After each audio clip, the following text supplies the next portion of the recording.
Excelentíssimo Sr. Presidente do 36º Congresso do PSD, Excelentíssimo Sr. Presidente do PSD, Dr. Pedro Passos Coelho, Excelentíssimos Senhores Delegados, Observadores, demais congressistas, os resistentes desta noite, Excelentíssimos Senhores, embora eu seja de Viana do Castelo, aquela bela princesa do Lima, não é de Viana do Castelo que eu venho falar. E é um enorme privilégio para mim, esta noite, ter uns minutos da vossa atenção deste Congresso, neste local onde ontem o meu Presidente, num discurso próprio de um verdadeiro estadista, disse a Portugal que o PSD esteve nos seus difíceis tempos passados, está neste conturbado presente de deriva e estará necessariamente na construção ou na reconstrução, melhor dito, do futuro. Portanto, eu venho falar de social-democracia e venho falar de política.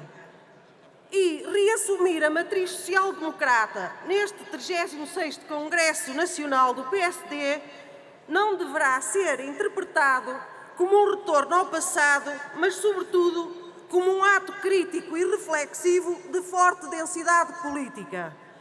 Mesmo que este exercício possa implicar uma imersão retrospectiva nas dimensões seminais e fundacionais do partido, tal não configura um saudosismo estéril, mas significa antes a valorização e o respeito por um percurso de 40 anos de uma instituição de pessoas e de ideias que contribuíram decisivamente para a construção do Portugal democrático e um país livre, orgulhoso da sua história e do seu papel além fronteiras.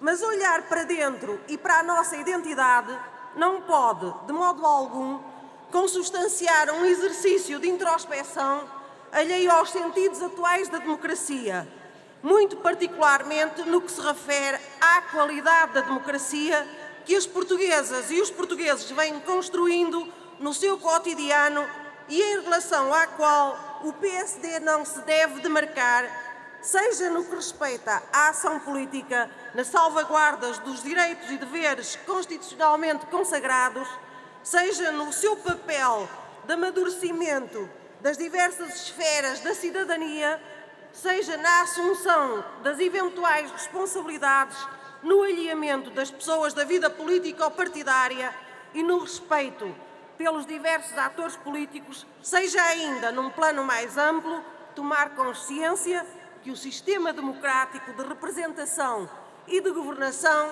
está a enfraquecer.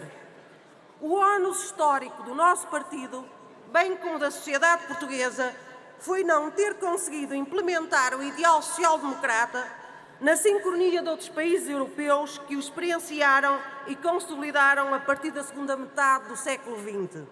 Quando tivemos a hipótese de o desenvolver, embora de forma não contínua, consoante o PSD assumiu as responsabilidades governativas, já aqueles países ensaiavam outras fórmulas de Estado Social e de políticas de modernização. Hoje, terminar, companheiro. Eu peço um bocadinho de paciência ao Sr. Presidente, estou quase a terminar. Hoje paira a sensação em Portugal e na Europa de que se evolumam indícios da pós-democracia, para usar a noção cunhada no ano 2000 pelo cientista político britânico Colin Crutch. O nosso país, arriscamo-nos a dizer, viveu uma pré-democracia de forma traumática sob os auspícios do Estado Novo. Conquistou e abraçou a democracia como sistema político portador de esperança e de futuro. E quando ainda estávamos a descobrir e a amadurecer, deparámos-nos com um conjunto de desafios e ameaças que fazem perigar a democracia na sua plenitude, particularmente no que à cidadania democrática diz respeito. A Europa, nos dizeres de outro grande pensador francês, Alain Touraine, fechou-se no século XX numa concepção modesta de democracia, para impedir a tomada do poder por pessoas ou grupos contra a vontade da maioria. Mais recentemente, o controverso sociólogo Giddens é perentório no diagnóstico quando afirma que a União Europeia padece de uma falta simultânea de democracia e de liderança efetiva, pois para este pensador, defensor da União Europeia, as decisões são tomadas por um punhado de indivíduos pertencentes aos grandes Estados-membros. Portugal, país membro de pleno direito da União Europeia, é, no entanto, um ator secundário neste enredo, muito embora não se possa eximir ao seu papel neste processo. Num cenário de interdependência económica, social e política, temos-nos visto na periferia, mais destinados a aparar as consequências e a integrar a torrente da história do que a participar com significado no epicentro das decisões.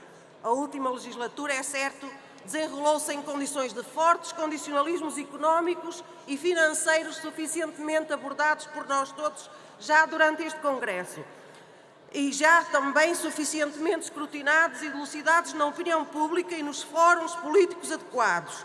Num contexto de integração europeia, descobrimos os limites da nossa soberania mais e mais agudizados. Já termino, Sr. Presidente. Mais e mais agudizados com a assinatura e regulação instituída pelo Memorando do Entendimento sobre as condicionantes de política económica.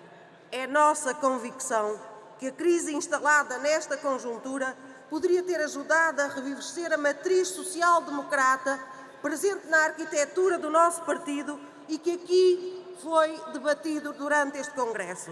A fatura deste período, não tenhamos dúvidas, perdurará por muitos anos, transbordando muitos problemas e fraturas sociais, uns de difícil solução nos quadros das possibilidades disponíveis e outros à espera de uma sedimentação mais consentânea com a igualdade, a justiça social e a solidariedade.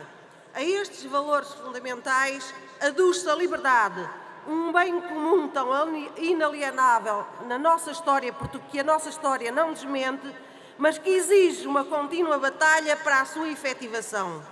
A democracia, meus amigos, não se retroalimenta. Precisa, sim, de rejuvenescimento e de atualização dos sentidos de pertença social e cultural, de novos atores, de novos protagonistas e de renovadas narrativas políticas.